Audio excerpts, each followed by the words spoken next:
When did you first realize your true calling?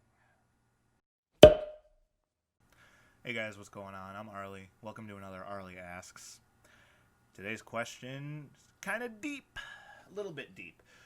True calling. And when I say true calling, I don't mean like your job or something that you are successful in, so to speak, like something that makes you a lot of money. I mean something that gives you a reason to wake up every morning because of how much this thing impacts your life. And I also mean it to be an activity of sorts, an activity, a hobby, or a something that you do, something that you perform, something that you use your mind for. So not like a person, some people are like, oh, my true calling is my wife. Like, that's not technically what I mean.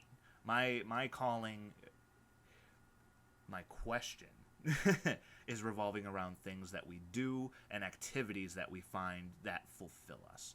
So in my case, there's a couple of different answers, but they all revolve around the same thing. So I'll start at the beginning.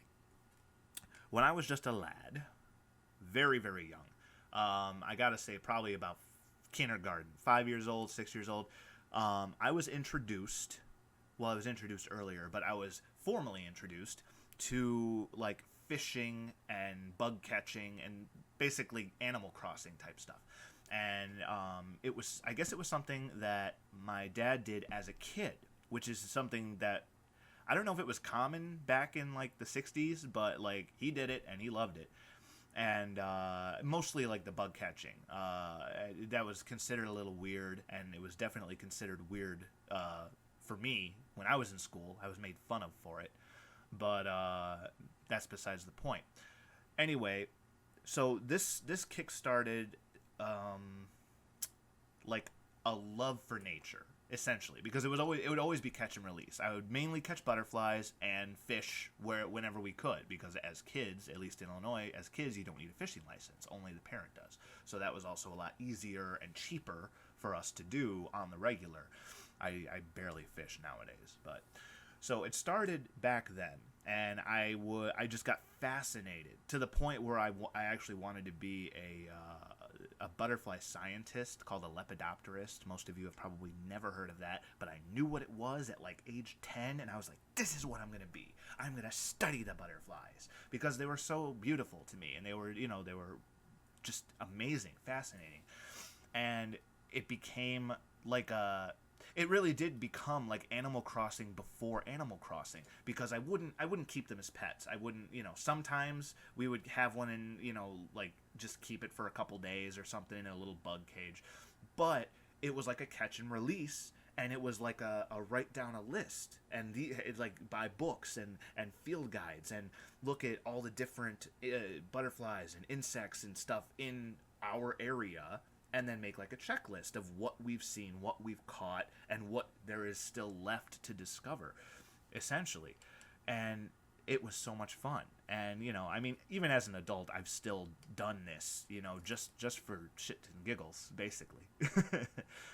Because it's fun. And now I actually grow wildflowers and plants that are meant to benefit butterflies and other pollinators like honeybees, because they are on the decline because of climate change and everything else like that. So I'm doing what I can to help these creatures that I've been so fascinated by. But the butterfly thing is not specifically my calling, but it ties into it. So I'll answer the question generally first.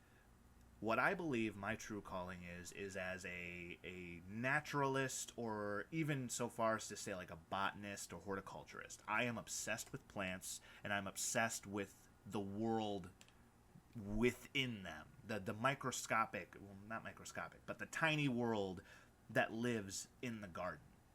And so it's basically like an overall love for nature, which is why it started young. But then it evolved into more of a plant-based love as I got older. First, for my very first girlfriend, went to a school that dealt with plants. And so even though I was already kind of into plants and bugs, and I was like interested in that kind of stuff, I had never gone the extra mile and like, tried my hand at gardening and like learning different types of stuff.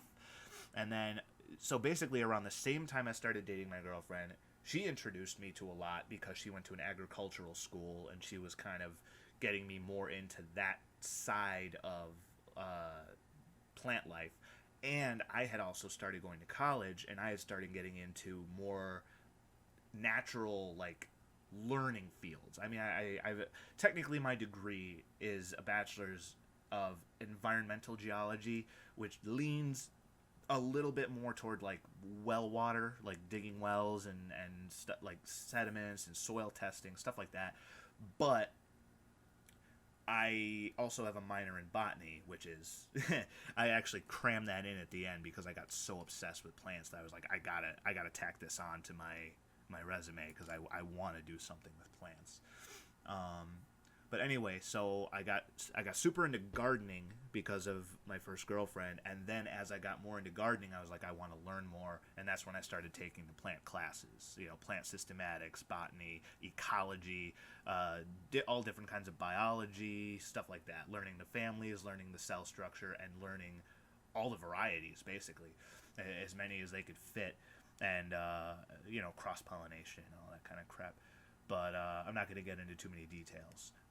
But basically that obsession married with my childhood obsession and kind of just turned me into this huge plant geek / nature geek, tree hugger type person.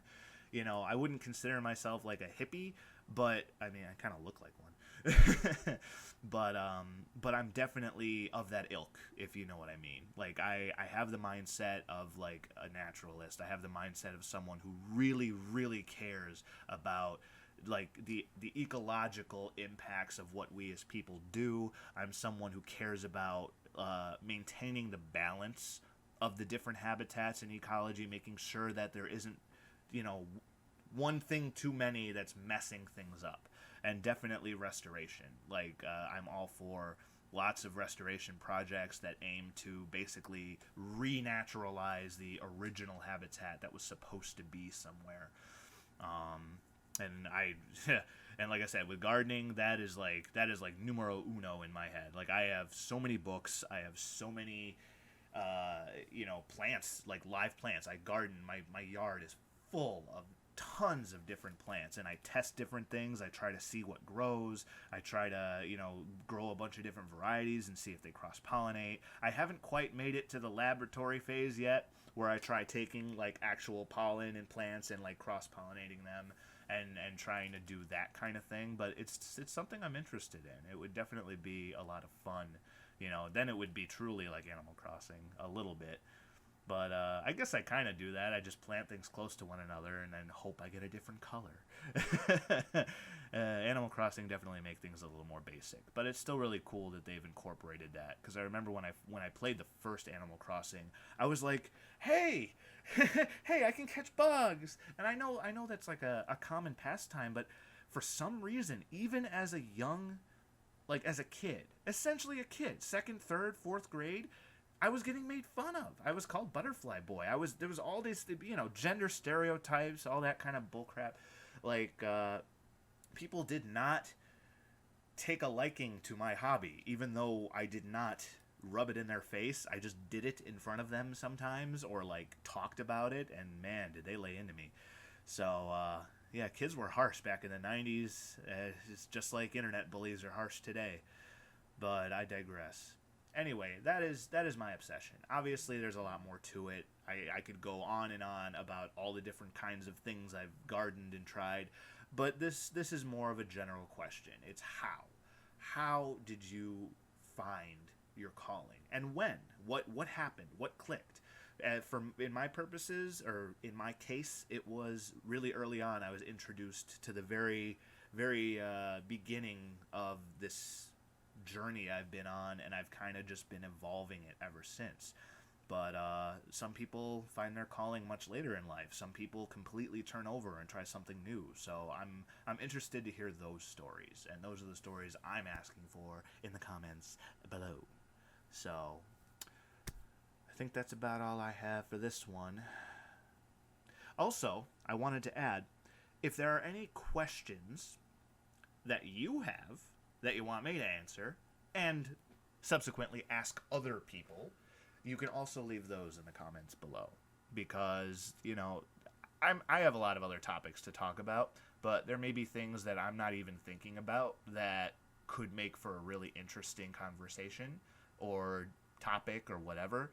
So if there's things that, like general broad spectrum questions that you think I could work into this format, go for it. Leave a comment, say the question, and I might use it. I might answer it for you and then re-ask it to everyone else. So we'll see where that goes.